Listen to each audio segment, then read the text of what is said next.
Superstar Sanjay Yaduvanshi.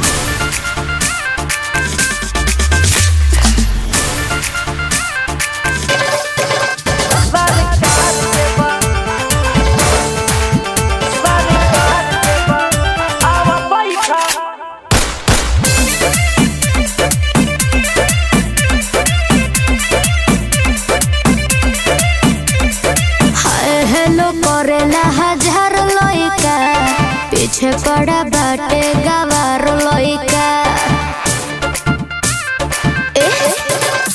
अरे hi hello करेला हजार लइका पीछे पड़ा बाटे गवार लइका।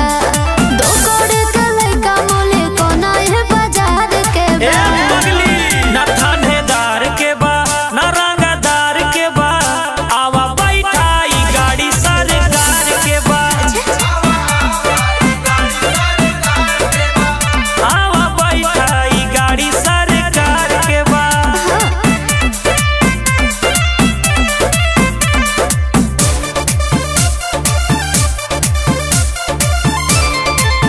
सरकार के बा।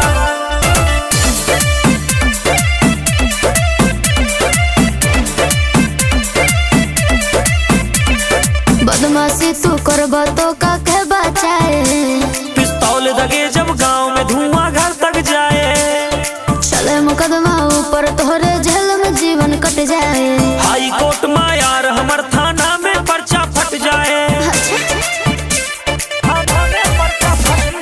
बदमाशी तू करबो राजा जेल में जीवन कट जाए। हाई कोर्ट में यार हमर थाना में पर्चा फट जाए। बातचीत तोर सीएम से चर्चा समाचार के ना थानेदार के बा ना रंगदार के बा। आवा बैठाई गाड़ी सरकार के बा। आवा बैठाई गाड़ी सरकार के बा।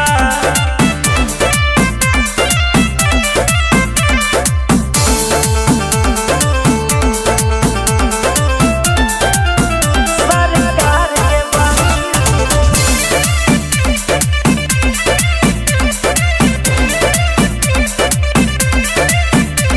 तू लेके गुंडा घूमे लो फिर कर न जान के। सरकारी में पढ़ा हम लइका किसान के। मेकअप के खर्चा सुन लो बड़ा भारी बा। लाखों के तेल पिए पगली दुई गाड़ी बा।